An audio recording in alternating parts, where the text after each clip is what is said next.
So let's get into Weapons, the latest horror film from director Zach Cregger, who burst onto the scene with his last film, Barbarian, which took a lot of people by surprise in 2022.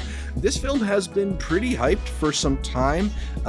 He initially called this movie a blend between Magnolia and Hereditary in some ways. You can see it. It's gone through some notable casting changes, but after getting pretty big hype and some mysterious teaser trailers, a little bit of that Longlegs-esque mystery building around it, Weapons has been released. A pretty sensational film and one of the most notable horror films of the year. Art, why don't you kick us off? What did you think of the latest horror vision from Zach Cregger?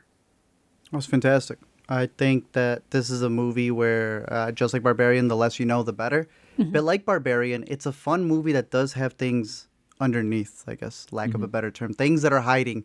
And he continues that here. And I think it's a perfect example of a movie where the lore is really strong and then you have the metaphor. Some movies, the metaphor is so up front that the lore bends for it. And it's like, okay, there's not really a cohesive story going on here. They can make, as they've been hinting at, prequels. Sequels. Like there's ins and outs to the ideas that he has going on here just from a lore level.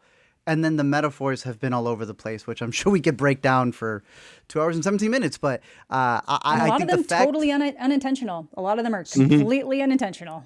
I also think that man's a liar. That's also possible. I think that man is baiting people, and he knows the best way to be like, I'm not going to tell you it's that. You figured it out. Because if I tell you, it ruins my movie. If I tell you it's about something, half of you won't watch it.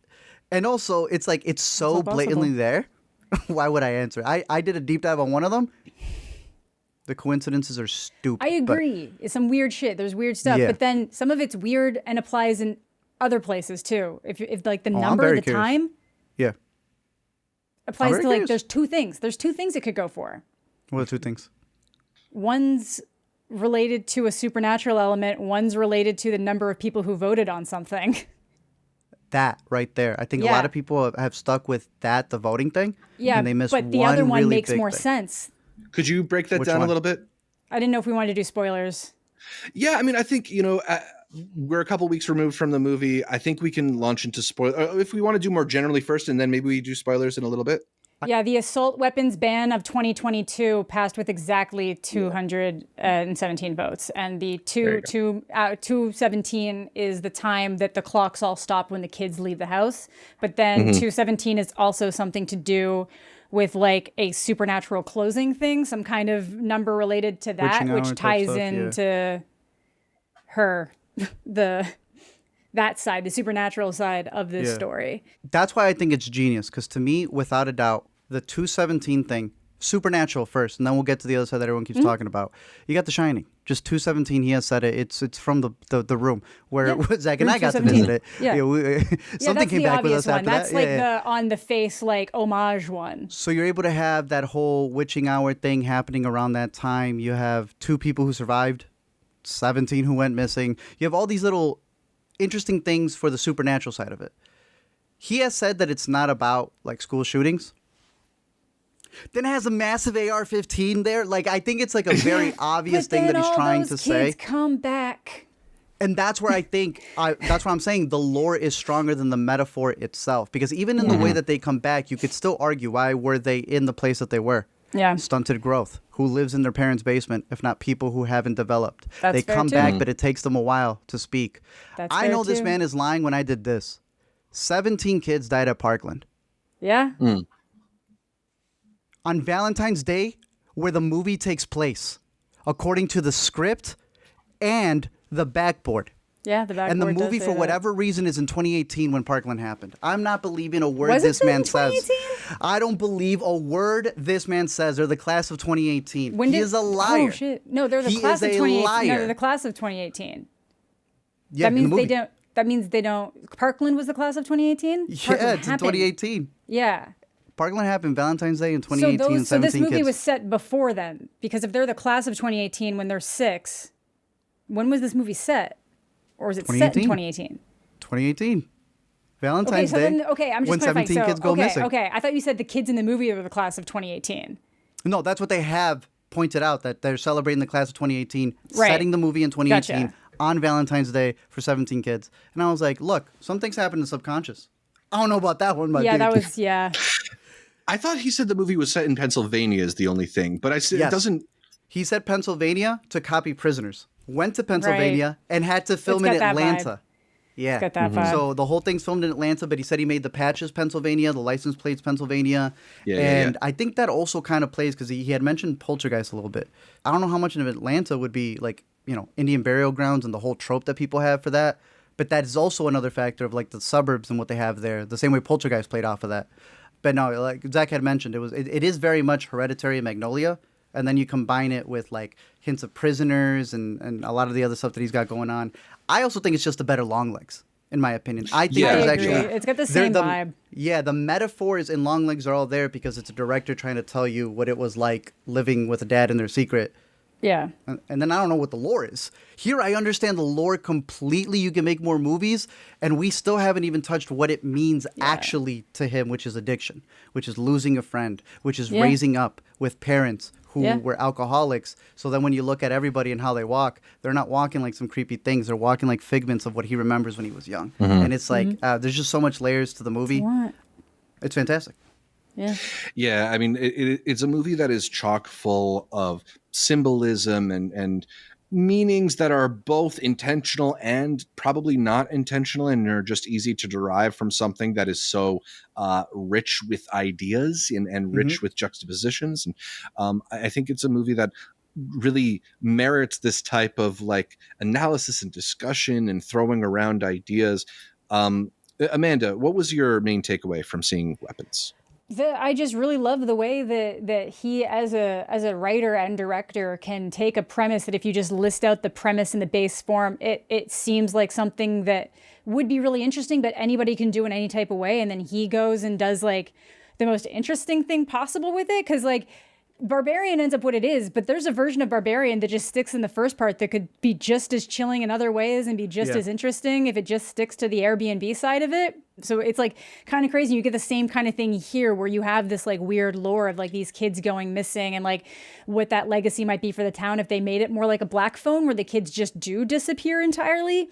But then you do get this like totally other, like these multiple other layers where it just keeps going different and more interesting and results in us being able to kind of like talk about things to this level where he's like, you know what, I'm really big on like the David Lynch, like transcendental meditation and just seeing what comes up and what I want to work with it. And then you can do that with that, what you want. Some of it makes sense to me. Some of it doesn't make sense to me.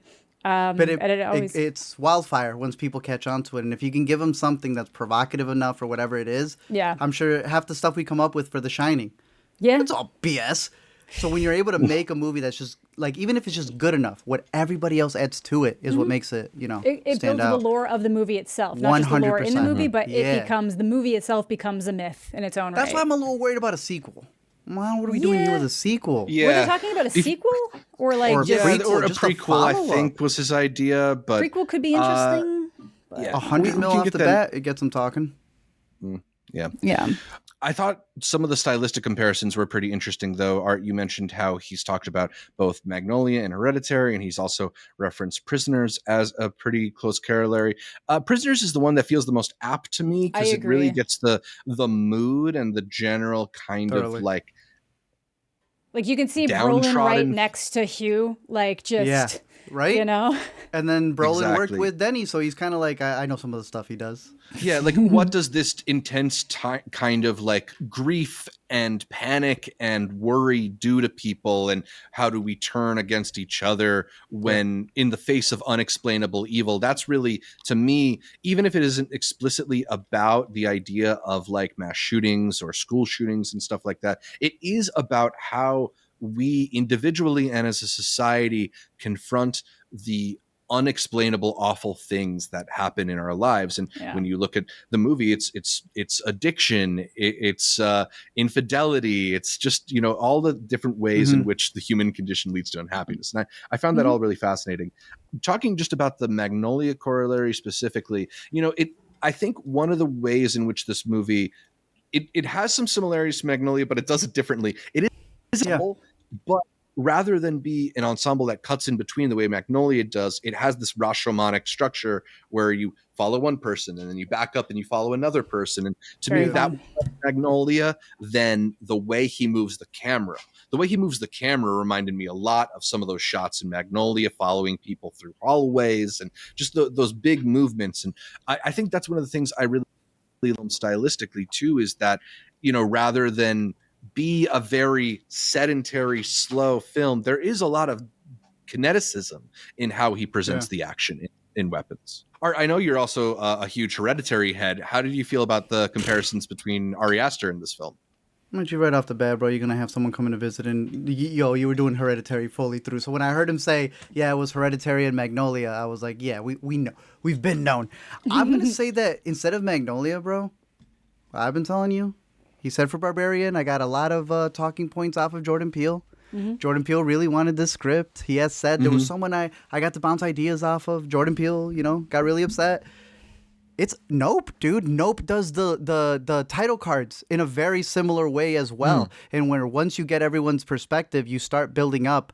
I think, like you were saying about how a society comes together, and they're all divided, just like the chapters of the movie. I also think that the way that they shoot it, I don't know if y'all noticed that, like, they'll do different takes. So when they meet at a bar, right? There's two characters who meet at a bar. It's different. It's different. Because it's almost like hug what the is character. longer. Yeah, it's like what the characters they are see, remembering. what yeah, it's they what want. they see. Yeah. And I thought that was so great because you really start backing it up even more, and you realize, like, well, who's telling this whole story? Yeah. Who do you tell a Hansel and Gretel story to, if not to a little kid who it's way too difficult to describe what the monster was that took away your classmates, and she's the one saying it back to us from what she knows, from the scary story that she believes in. Yeah. Which, and even deeper, obviously goes from what is Zach trying to vent about. And instead of making a real movie about addiction, he made this. And there's just, it's something beautiful about that. Yeah. Then there's like all the parasite stuff too. Like they're learning about parasites on the board, parasites mentioned in different areas of just like all these things that just feed off of you, both like literally, spiritually. Crazy one? Not, you go? The little kid's got that backpack. Yeah, that's That's just got like sharks. Yeah. Oh, Yeah. Ain't the backpack 3 times the size? First of all, Exactly. That's the one thing that we're gonna go on outside of and all these sharks metaphors. have Is that it's, the suckers, the little Yeah. And someone had mentioned that those fish is technically him because it's the fish that stays safe because it's near danger. Yeah. And that's technically how he gets away with Yeah, it. But yeah, that's really interesting. I believe that. Zach was talking about the camera and just enjoying it as a movie. You don't even got to think about it afterwards. There are shots in this film where it's almost like she's got the bell, so they're Pavloving you. She walks in and it's a beeline to the liquor, and you know exactly how to get there. So the next time when you're seeing her the opposite way, you've already been prepped on what she's gonna do. But there's it's like a Jaws scene. Yeah, that shot in particular where you see the woman following her, but only in that's some expert stuff right there. Incredible stuff. It's really good. And I like he very. You a lot of that. I think it was him that specifically said that he basically he went to he very deliberately went to all the places he needed to ahead of time and like worked out the shots in person before they actually started shooting with people. Yeah, you can tell. So that's very cool. Sure. This is being billed as a horror movie. Did you guys find this scary? Because I would say that It's while I found it unsettling and I was sort of on the edge of my seat trying to figure out what's going on, this worked for me more as kind of a dark comedy about weird behavior than it did as a horror movie. I like the comedy of it. Yeah, I think it fits under the umbrella of a horror, but like it is horror. Yeah. But like you need to crap your pants for it. Like no, come on, it's horror. Yeah. There is a mean scene where I hear what Zach is saying. Where what's his name? And he's producer too. Archer's character. Archer's character. Oh, yeah, Archer's character of what's his name? Brolin. Brolin. With him being producer, there's some switches that he did off of the script, but there's that scene when he has a nightmare and him being like the very machismo father who never said I love you, and he's talking to his kid. That scene gets me every single time. Yeah. And every time she pisses me off when she jump scares him. She is a mean, mean witch, Zach. Yeah. Like, there is horror and there's taunting in that. It's funny. It might be the scariest moment of the movie followed by the funniest moment of the movie. And that cathartic relief is what I look for horror. Again, that's why, we could bring up the Jordan Peele sketches to this man and his sketches as well. But there's just something about the timing between comedians and horror that can really play with your emotions. I think I think comedians are some of our best horror. It's really similar to how they end up being some of like the best dramatic performances too, because so much of they can handle horror, I know it's specifically timing, like.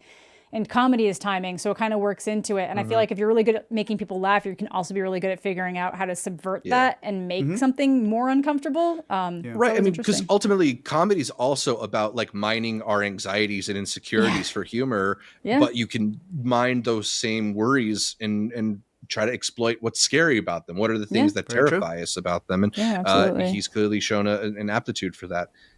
Talking about his sketch comedy past, I'm talking about Zach Cregger, the wake of the death of his fellow Whitest Kids You Know cast member, Trevor Moore, and one of his best friends. So a lot of this is also him processing the grief of his friend. And, there's that moment with the hot dogs that I'm sure you've seen with the 7 hot dogs, which is an actual explicit reference to one of the Whitest Kids You Know sketches. Yeah. How do you feel about this as like just a document of that kind of grief as well? I love him more, bro. I was a big fan of Whitest Kids You Know. So the hot dogs come up, you recognize it. He had the guy who's mowing the lawn at the end when the kids are running around is the sound guy. And he put him in there last minute. And it, to me, is explicitly a character Trevor Moore used to play in The Whitest Kids You Know. Like, to a T. He used to put on that mustache and be that character. I'm like, bro, you are venting in every aspect of this movie. I think when Archer's telling his kid, I wish I told you the words that I wish I would have told you. It's him to his friend. You were talking about 217. He died because he was drinking and he had fallen. Yeah, off a roof. Around 2:30 in the morning. Yeah. So there's like all these different factors of like what he's going through and what he's venting about. And then his own past as well, where he's talked about his parents having that addiction through alcoholism and that he had it as well. I remembered it for Barbarian, and when she popped up here again, it jogged my memory. Sarah Paxton, who I know from like Halloween Town, and I know she had a bunch of movies growing up. That's his wife, and she was like really there with him when he quit drinking and became sober. And I have a bit that I'm editing for it, but it's like a really profound way to like showcase how an addiction is also you being very suicidal. It's you not wanting to better yourself, so you're doing something that's just, taking you down a path where you don't care. And there's like so much you could extrapolate, especially if you're a bigger fan of them. But I think that that's what resonates with a lot of people, is that someone's putting their heart and soul into it. So you're seeing these scenes where you could care about the witch, or you could just see a moment and be like, it's so creepy that she walks out like this to go cut hair. Or is that what his mom looked like when she was really drunk at night? And there's one bit in the movie where you see Julia Garner, after she gets the alcohol thrown on her, she walks back. Yeah, she's like that with the arms out. And I was like, you bastard. Oh. Yeah, so I've been all over this movie. I've seen it twice. I'm obsessed with it. Nice. It's great. Who is the standout in the cast to you? Because it's got an excellent cast with Julia Garner, Josh Brolin, Alden Ehrenreich, Benedict Wong. Austin. Yeah. Austin Abrams. Our guy. He called the police and he said, I can't go in, I'm phobic. I just like him and Alden together. The fucking punch, man. Alden is underrated. People keep talking about him being like a bad character and everything. I was like, I don't think you all get it. I think he's also, like, everyone plays like a victim in this movie to a degree, right? Oh, the father who can't move on. And I like the witch part too. The fact that she's always being told she's being played a victim and a witch is written on her card. And it's a red herring because she's not the witch. There's an actual witch. A witch, yeah. But Austin and who you were just saying, the character of Alden. Paul, I think Alden's character does go through a lot. He's a piece of shit for sure, but he's also like a victim because he is working under his father-in-law. Yeah. And I feel like the casting of who his wife is supposed to be is also like, I tell you where you're supposed to be. Like they treat him almost like a baby, and I was like, oh, interesting. Yeah. So you made the scummy character also a victim, but no one's gonna look at that because it's like, yeah, you're an asshole. I do think they're very layered characters. But I have to go with Austin. He did the physical performance at the end too. Oh, nice. Oh my God, yeah. Oh, that's so funny. That's and Zach's so right. funny. This That's is a such comedy good- where he gets thrown. Yeah, That's what I mean. It is a comedy. That's why like This is a horror comedy, yeah. And this is why Yeah. I'm telling you he's a liar, because he goes, I only had 1 or 2 funny scenes, and then the interviewers would be like, Zach, what about this one? Yeah, that one too. You're right, Bro, that's you a made a little comedy. funny. It's okay. You made a Yeah. comedy. Because it's the same thing in Barbarian. It's like those things that it's like it's pushing a situation so far and how uncomfortable it can get that it becomes funny, because it's a combination of you're laughing because you're uncomfortable and then you're laughing because it's just funny. You know, Exactly. it hits a point. It goes beyond discomfort and unsettling and straight into absurdity. Yeah. And you know, there are things that are so absurd they can be kind of unsettling and scary, but that specific moment where Josh Brolin is just tossing him around the room is it's because is on half perfect of it, sketch you've comedy. got her being like strangled, and then every time Brolin tries to go help, it's like, Yeah. It's so good. just It's like, so back good. up. It's so funny. You I love know, it. Art and I talked about a movie that came out on Apple TV last year, Wolves, with Brad Oh, Pitt yeah. and George Clooney. Pretty Yep. unremarkable, but okay movie. But one of the things that really Serviceable. stood out was Austin Abrams stealing scenes away from both Yeah. Pitt and Clooney. He's a really talented and quite funny actor. Just He is. brings a lot of like real authenticity and personality to the role. His arrival definitely changes the dynamic of the movie, because when we're following Julia Garner's character and Josh Brolin's character through those first 2 segments, like it is pretty straightforward, a horror movie, The trailer, a mystery. yeah. Yeah. Once we start to get into your guy Alden Ehrenreich and Austin Abrams, like it becomes a little sillier and Yeah. more caricatured, but Yeah. not in a way that I bounced off of. I just made me kind of like ease the tension and start to Yeah. laugh with the movie. I like that. It intrigued me even more. But you're right with Abrams' character in particular. I think Amanda had mentioned this too about if you guys want to talk about the original cast, how you feel about that? Because Oh, I yeah. believe we were talking about how he's the only one I who was going stayed, to ask. He's the only one who Yeah. stayed. which kind of answers why he was like that in Wolves, dude. Because he was He was like ready. still the thin. Yeah, He was ready for Yeah, He was it. imagine getting the- ready for this role. exactly. Yeah. So Julia Garner was originally supposed to be played by Renate Reinsve, who we love in The Worst Person in the World. Great. Josh Brolin was originally supposed to be played by Pedro Pascal, who has been plenty busy this summer. Otherwise, we'll be talking I about him can't in Madigan imagine, shortly. I can't I imagine. think it changes the movie a lot. Alden Ehrenreich was supposed to be Tom Burke, and Benedict Wong was supposed to be Brian Tyree Henry. Amanda, first of all, was there anybody in the cast who really stood out to you? And then beyond that, is there anybody in the original cast who you would have liked to see stay with the film?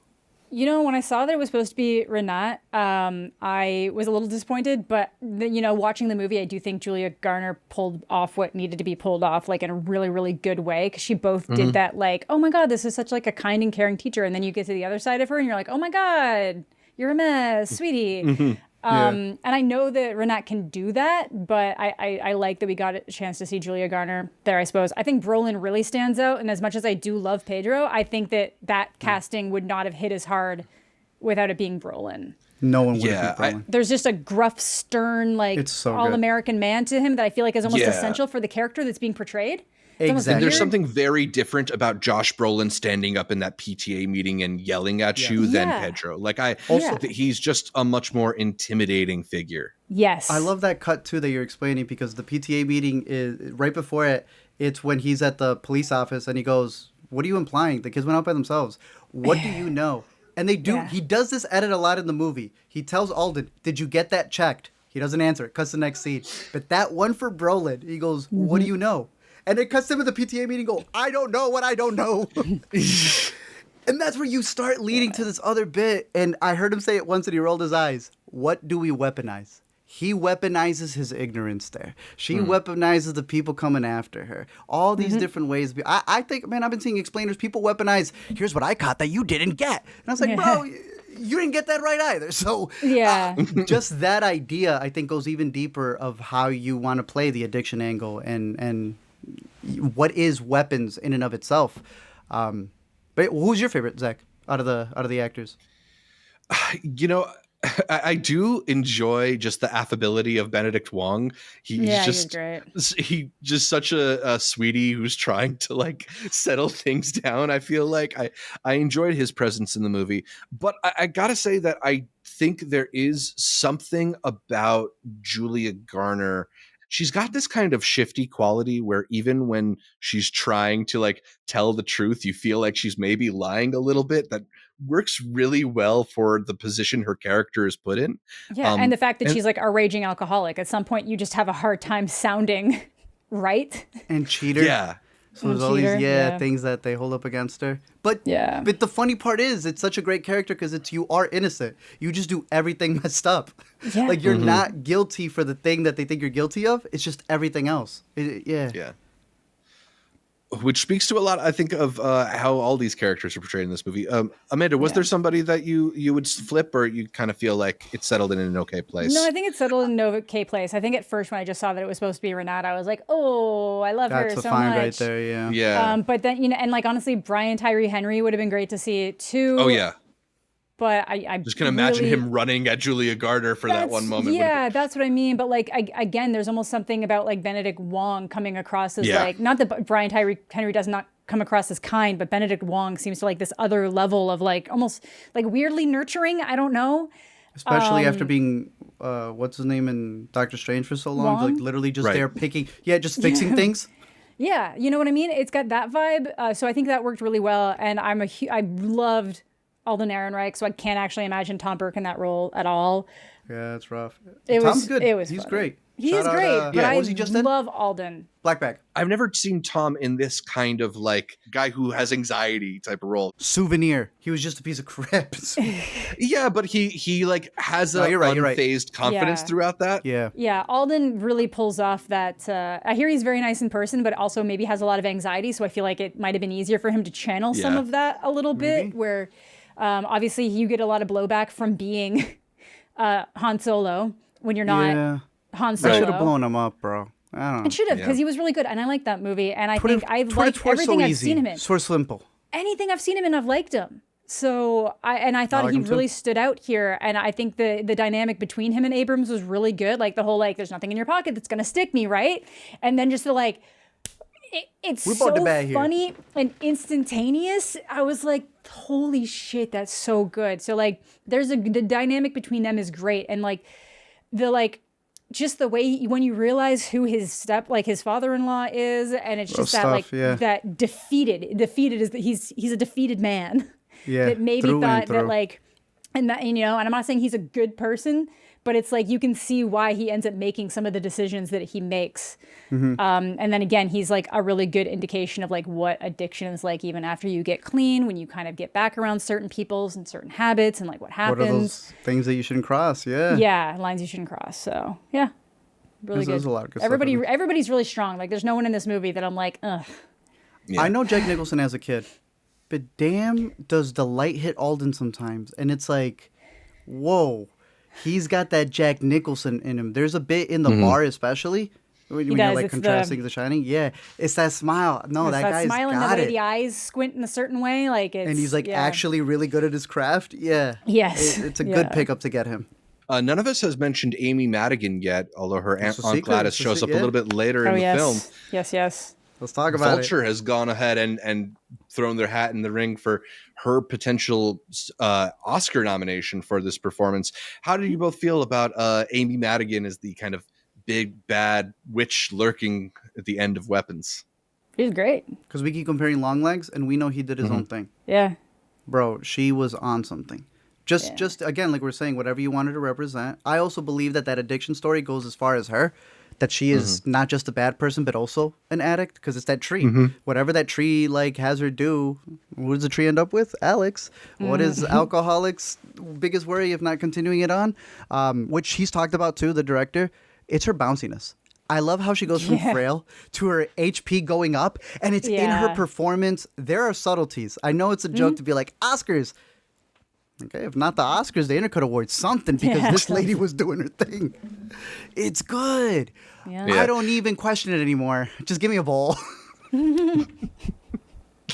Amanda, have you seen a movie which portrayed quite like this one? Because I can't remember one that feels as menacing as this. No. You get them in they can be very creepy, they can be very unsettling, but this is just like, I don't know, in this like weird in-between space. I think it just all comes together perfectly. I feel like I can't think of what it is, but I feel like something in my mind is thinking of something being similar, but like this is still just the way that it's pushing it, the way that it's handling it, the way that she's like treating the kid, what he ends up having to put up to, what like as she's going around. It's yeah, and like how it seeps into everything and everyone is just very interesting. It's like a Pied Piper thing, but also Pennywise. Yeah, there's you a know lot of what like I mean? Stephen Yeah. King-ish shots of her looking like a definitely clown. some Stephen King there. Like you just mentioned, getting in their heads and stuff. It's, The getting in it's their head. it's really interesting. So, Art, you talked about how you've really, you're really a big fan of this movie. Is this one of the best of the year? Do you think this is top 10 material? Easily. I think if you come out of this movie not... I always say, I think some of the best movies will have people still coming out giving it a 3 stars and change, right? I think you are lying if you give it less than that for whatever hype you may have going into it. I was weary with the decision that they go for because in Barbarian, he was very clear on saying, I don't want it to go supernatural. Which made me wonder, I mean, like, how is this not supernatural unless you really start thinking of... Amanda brought up the parasites and whales communicate in a way that seems magical through sonar. They are in the suburbs. There are trees everywhere. I don't know how deeper he got because he got me on some Peter Weir. I was watching Peter Weir movies because he had said he was, before that man made Truman Show, he had made a couple of movies in Australia, Picnic at Hanging Rock, and I'm blinking on the other one. And it really gets you into the mind of the director. You're like, okay, those are movies where the mysticalness is in the environment. It is stuff that they messed around and found out. A lot of it is like very Bermuda Triangle, which triangles are a massive thing in this movie as well. Yeah. I think one of the biggest things was also realizing that the triangle is, if you look up the AA, Alcoholic Anonymous, that was like, okay. Because he will tell people 217 means nothing and then say it somewhere else if they guess it. This is the only one where he goes, explain the triangle. He goes, that's a for you. Well, actually, I do want to make sure you know one thing. It does have to do with that. So however you play, whatever the addiction is, and I like how Zach broke it down, how people react to it. Are you the first to blame somebody else? Are you the first to put it on yourself? Do you start slipping in work? And I really do see it as a psyche of what he went through after he lost his friend, combined into one of the best horror movies of the year. Yeah, for sure. Any final thoughts that we should share on Weapons before we move on to the next movie? Catch it in theaters while you can. Shout out Resident Evil. He has a Batman movie. I hope he gets to make the Batman movie. Wait, it's a Batman movie or it's a DC movie? It's a DC. Well, it's a Gotham movie specifically for Batman. He's been talking about this since Barbarian. So it was really funny when they, obviously being a Warner Brothers movie, they cleared the Batman sheets. I don't know what it is. He won't say much. I'm excited for the Resident Evil one, but I want that Batman movie. I want that Batman movie. We also touched on it briefly, but he's alluded to having an idea for a Weapons follow-up. Maybe it's a prequel that looks at Aunt Gladys when she was younger. Amanda, how much interest do you have in that movie? I definitely watch it. I'm always just worried about when you start dabbling into like prequels and weird spin-offs that you run the risk of like ruining the impact of like the thing you made. Mm-hmm. Maybe it wouldn't do that. Maybe it works in this because there are so many options with like that kind of character, but it's hard. It's hard to say. What's the title? Yeah. More Weapons? No, because this would be on Gladys. Be Gladys. Automatic just completely weapons. different Be title? Tree. That's a weapons story? A weapons story. Because stable? then you kind There of you go. like run the risk of like, depending on A what weapons you cartridge. depending on what you want the takeaway to be from weapons can affect like anything you do with a character when it becomes you then have to fully go into the idea of like literally this is just what the movie is on paper. Yeah. But again, Because like right now, his whole big push is like, I gave her 2 options. She's a witch or she's like this other whatever being. And I never had her tell me, okay, well, are you writing a script for the next one then? Clearly you know. you find out. It does ruin it a bit, yeah. But it could be really good and not ruin it. And it could maybe just explore that idea of a parasite in a different way. I can see that. I thought it was intriguing that apparently Cregger, the way he wrote the script was he just sat down and saw where his thoughts took him. It wasn't a heavily outlined film. Yeah. It wasn't like he knew exactly where it was going from the start. Yes. So like, at least in theory, this is just like an ever expanding world that he can keep tacking things onto. And I mean, at least thus far, it seems like he's done well in his original material. So if he thinks there's more on the weapons bone, I'm inclined to trust him, even though I agree with Amanda that we don't need to. We can just find out what your next original movie is. But Yeah. this movie's good enough that I'm not gonna tell him no. Yeah, no, that's fair. And yeah, again, he calls it transcendental meditation, which apparently David Lynch did. David Lynch That's was how a he big comes thing. up with where he's going with things, and it works. It works. It is interesting, yeah. I'd look up what Amanda's talking about, especially when he talks about it. It's some fascinating stuff. And I like how he admits. He does it in a way that he can actually make something that is coherent. I think Exactly. people, you 'Cause a hear lot it of and you're like, okay, it's just going to be a mess of imagery. Oh, this is yeah. The but worst then thing it's he's just got kind is of like the dream sequence with the thing. I think that's what people are most bothered of, that they want that served up and answered. But it's like, no, I see what he's doing. Yeah. I think David Lynch is way more out there and handles it in his way. Yeah. I like that he says, I'm more mainstream. I'm not trying to really scare you guys off. Yeah. But I love that he admits that he does this process, and there's a lot of scripts that never find an ending. So that way people don't think he's some golden child, that he just gets Barbarian's ending like that. He goes, no, there are a lot where I never find the ending, but this is the way I write. And when it hits, oh, baby, it hits. And he got one. He got one. Yeah. So I think I'm going to go 4 out of 5 stars on Weapons. I don't know if either of you are on the same page. Yeah, going 4, Art's maybe a little pushing a higher half for on you. you. I'm a 4 right now, but it's one of those ones that like repeat viewing, and when I get deeper into it, when it's out on digital, like it could just keep going up. Yeah. Yeah. Yeah, my opinion of the movie has definitely raised since walking out of the theaters. So question for you. one that's going to be worth revisiting for sure. Another one that I think is... He had a Who wrote question which for on you. the car? Oh, it was. Didn't we see Brolin do it, or do they just show us the paint can and we presume that it was Brolin? Ah, my girl, there we go. Because who knocked? Who knocked? I rewatched the movie. She takes it to the police station, and the police goes, I don't know. Maybe some kids came out of nowhere to do this. Who's controlling kids? He was controlling kids. Yeah, that's possible. That is It's a possible. good movie, guys. I like it. It is. A lot of It threads is. you can pull on in Weapons. We love a movie with threads you can pull on. Yeah, because the paint was a fuck up too. Exactly. Was it a fuck up? You know? Was it? I love it. Yeah, it's That's so good. interesting. Yeah, cool.